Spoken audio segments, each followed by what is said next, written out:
Nos preparamos para los viajes espaciales, conocemos los últimos avances de la medicina y nos enteramos de los nuevos algoritmos que se están usando. Activa tu inteligencia artificial, porque en Duna Ciencia es hora de conversar con los expertos, junto a Polo Ramírez y Francisco Aravena.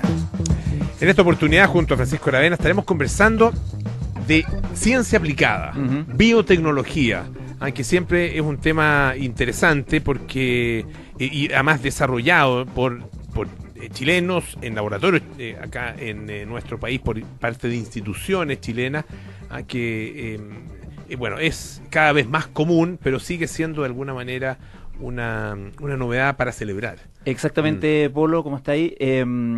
Este es un emprendimiento de alguna manera que hemos seguido desde, no sé si desde el principio, pero desde hace tiempo. Entonces, como nuestro caso de estudio para hablar de, en tiempo real casi, de no solamente de ciencia, desarrollo de ciencia, sino que también de emprendimientos con base científica, ¿no? Y esa brecha que normalmente o que tan a menudo frena el desarrollo científico, que es el salto desde el laboratorio a escalas mayores, a las farmacéuticas y finalmente a las terapias y a mayores contribuciones a la investigación.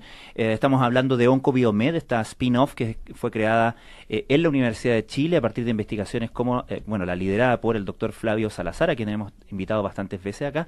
Pero ahora estamos con el director ejecutivo de OncoBiomed, Cristian Pereda, porque nos interesa conocer de este desarrollo que están haciendo de una plataforma de cultivo celular en 3 dimensiones. Vamos a hablar de lo específico de eso, porque es súper importante justamente para facilitar, ¿cierto?, el crecimiento de esta investigación y de este tipo de investigaciones.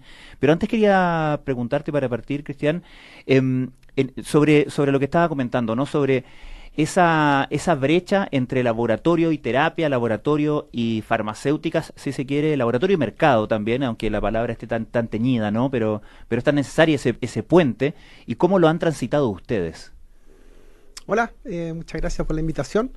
Sí, pues nosotros llevamos más de 20 años transitando este camino, navegando por la parte de la biotecnología aplicada al cáncer.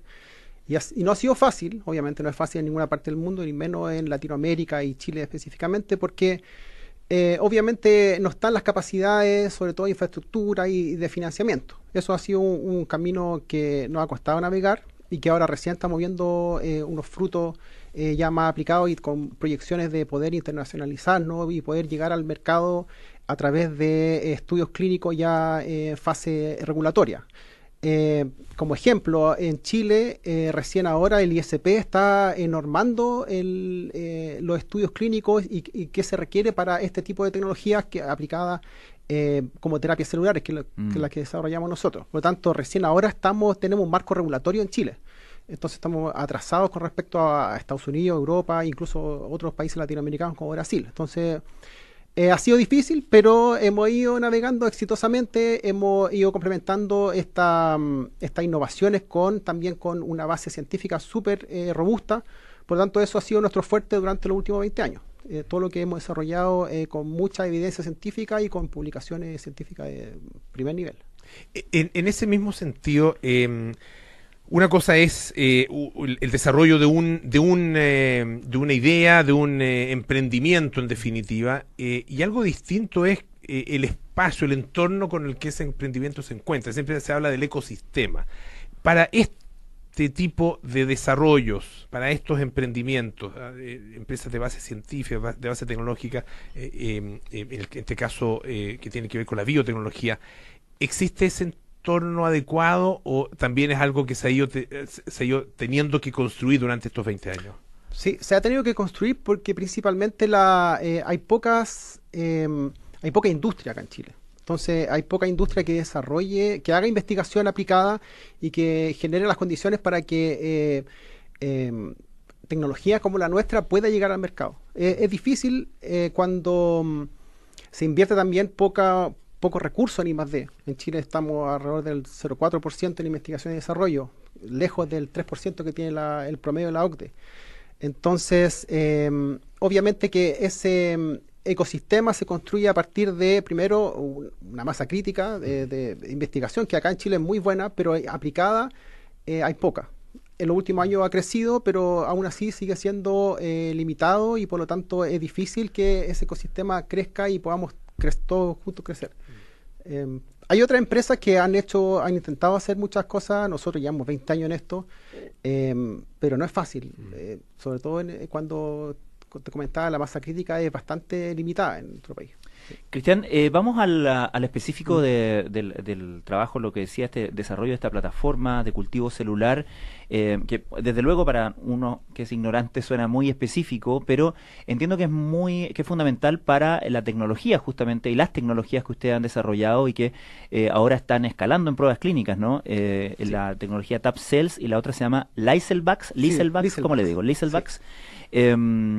Si pudiéramos hacer un resumen también para quienes no conocen de qué se trata particularmente estos desarrollos y en qué medida esta plataforma que ustedes están desarrollando ayuda a escalar este desarrollo tecnológico. Sí, nosotros hemos desarrollado dos terapias principales, dos tecnologías que son TAPCEL y Licelvax, y ambas tienen como componente clave lisados tumorales. Estos lisados tumorales se manufacturan a partir de células. O sea, tenemos que multiplicar y obtener una gran cantidad de células que normalmente crecen adheridas a una placa cultivo. Células cancerígenas. Líneas celulares que nosotros hemos establecido y tratamos de cierta forma en el laboratorio. Y esas son replicando. Claro, se multiplican, se replican y necesitamos obtener miles de millones. O sea, una cantidad bastante grande que en el formato clásico que utilizamos nosotros, que son placas de cultivo, si lo queremos llevar a una manufactura para poder hacer un estudio clínico, por ejemplo, donde necesitamos cientos de dosis, se hace un poco manejable el hecho de mantener esta plataforma en 2 dimensiones, ¿ya? Entonces, y aparte, como es un método de multiplicación clásica, tiene muchos puntos críticos y riesgos de contaminación, por ejemplo, y también es difícil reproducirlo. Por lo tanto, todas esas limitaciones que son en el fondo lo que se quiere optimizar, se puede solucionar a través de transitar a un cultivo en 3 dimensiones, o sea, en suspensión. Y eso yo lo puedo hacer a través de un bioreactor, por ejemplo, que lo puedo ir escalando de más litros, puedo partir de 250 ml hasta 5 litros, 10 litros, y puedo obtener una mayor cantidad de células en un ambiente mucho más controlado y con menos riesgo de contaminación y ese tipo de cosas. Entonces, en conjunto con el Centro de Biotecnología y Bioingeniería de la Universidad de Chile, liderado por la doctora Xiomara Kernstein, estamos en el fondo transitando desde desde cultivo en adherencia a suspensión. Y eso lo estamos haciendo a través de 2 estrategias. Primero, cultivarlo a través de la formación de esferoides, que significa que las células forman unos cúmulos celulares, y eso nosotros en el laboratorio tenemos que optimizar el medio de cultivo, o sea, qué es lo que consumen las células, qué es lo que van produciendo, y eso lo tengo que ir monitoreando y también ir viendo si es que crecen en un ambiente óptimo. Y la segunda estrategia es a través de microesferas, que son unas esferas sintéticas donde las células se adhieren, y también eso yo lo cultivo en suspensión.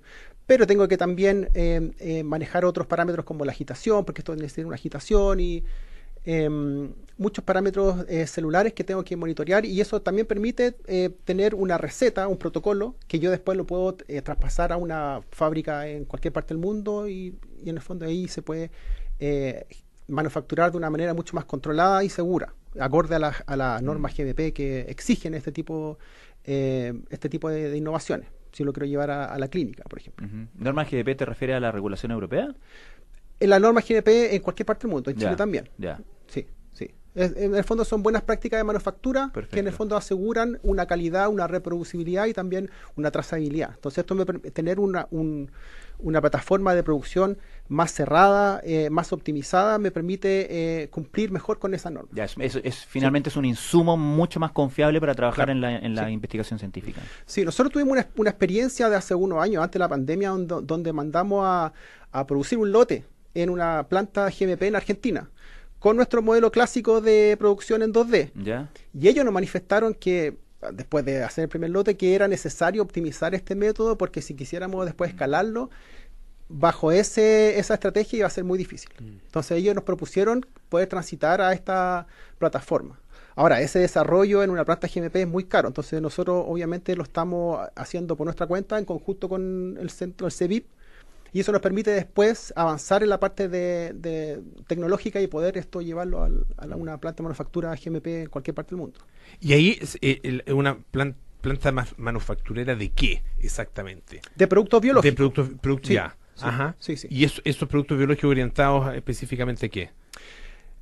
A lo que uno quiera. O sea, Ya. las plantas de producción de productos biológicos, ellos ofrecen el servicio de producción pues, de lo que uno quiera para un fin que uno quiera. Perfecto, para hacer investigación en O un el estudio área clínico, perfecto, en el área, sí, que sí, sea. sí, Ujú. sí. Estamos conversando, les recuerdo, con Cristian Pereda, que es el director ejecutivo de Oncobiomed, que es esta empresa tecnológica dedicada al desarrollo y también la comercialización de tecnologías para el tratamiento del cáncer. ¿Cómo se vincula a ambas cosas, digamos, este desarrollo que tiene que ver con material biológico, con esta orientación que tienen ustedes como centro en el tema del cáncer? Bueno, nosotros estamos enfocados a avanzar en la comercialización a nivel global. Queremos hacer estudios clínicos tanto en Chile como en Brasil y en China. Esos son los principales mercados. Uh-huh. Estamos en un par de semanas más, vamos a viajar a China, donde tenemos unos socios locales, un grupo de científicos y oncólogos que quieren llevar la terapia Tab-cel a Asia. Uh-huh. Por lo tanto, nosotros tenemos que resolver esos problemas tecnológicos para poder para ejecutar un estudio clínico en Brasil o en China o en cualquier parte del mundo. En nuestro caso estamos enfocados en China y Brasil. Por lo tanto, tenemos que tener resuelto ese problema, entre comillas, de la producción a gran escala. Y ahí tenemos bastante avanzado y por lo tanto se va a facilitar mucho esa transferencia tecnológica a un mercado asiático, por ejemplo. Ahora, esas alianzas internacionales son súper importantes, súper relevantes. Flavio Salazar, cuando estaba acá, hemos hablado de la razón o por qué es tan virtuoso y es tan positivo. Él, por ejemplo, está trabajando en Brasil y con científicos brasileños, con socios brasileños para las pruebas clínicas, no solamente por un asunto de volumen de la muestra, ¿cierto? De tamaño de la muestra, sino también por las regulaciones que tiene homologada Brasil con la autoridad europea, ¿correcto? Claro, Brasil ya tiene publicado las normas o los requisitos para hacer un estudio clínico con este tipo de tecnología. En Chile claro, aún no están ahí publicados. También estamos atrasados. Lo que te quería preguntar es, en ese sentido, si a propósito que mencionaste los socios chinos, ¿no? Hay mucha expectación por cómo países como China, pero principalmente China, pueda estar aprovechando la incertidumbre científica y de financiamiento relacionado a la ciencia que existe en Estados Unidos, donde se habla y se teme una fuga de cerebro, una fuga de investigaciones. Cada uno conoce, imagino tú conocerás 1000 ejemplos más que yo, de científicos a los que se le ha ofrecido por parte de los chinos mover sus laboratorios completos, casi sin tope de gasto, ¿no? Unas ofertas que parecen así demasiado tentadoras, pero más allá del tema de la plata, ¿no? En términos de cómo se va generando un circuito de colaboración que empieza a prescindir de Estados Unidos. No sé si lo ves de esa manera. Claro, porque aparte que los chinos tienen la tecnología de última generación, por tanto, y tienen las plantas de producción más avanzadas del mundo. O sea, eso facilita mucho, en el fondo, poder avanzar en el desarrollo tecnológico de terapias generadas en Latinoamérica, por ejemplo. Nosotros en Latinoamérica tenemos ese problema que es muy difícil acceder al mercado estadounidense, por ejemplo. Pero China está abriendo las puertas, sobre todo ellos tienen una fuerte relación comercial con Brasil también. Entonces, en ese sentido, se facilita mucho el intercambio de este tipo de tecnología. En nuestro caso, eso sí, claro, el nexo se generó a partir de contacto científico. Flavio tiene colaboradores en Suecia que conocían a otros colaboradores chinos que trabajan en Suecia, por lo tanto, ahí se generó el nexo. Pero de todas formas, la relación entre China y Chile se está fortaleciendo, obviamente, a partir de ejemplos como este. Y nosotros creemos que también, si nuestro proyecto resulta ser exitoso, también es un caso de éxito que va a también a facilitar, ¿no?, a otros grupos para que puedan también acceder a ese tipo de mercado. Ahora, el hecho de poder hacer un estudio clínico en China y poder llevar esta terapia al mercado asiático también nos permitiría acceder a otros mercados estadounidenses. Yo creo que también sería como un puente para poder llegar finalmente al mercado tanto europeo como estadounidense. Va a depender ahí de los aranceles que le pongan. Sí, claro. A las exportaciones. Cristian Perea, que es director ejecutivo de OncoBiomed, muchísimas gracias por estar esta tarde aquí en Aire Fresco. Muchas gracias por la invitación. Gracias, Augusto. Pancho, hasta mañana tenemos Espíritu Científico a las Así es. 4 de la tarde. Todavía nos queda espíritu. Sí, pues. Ya nos vamos, ven las noticias con Benjamín Turner.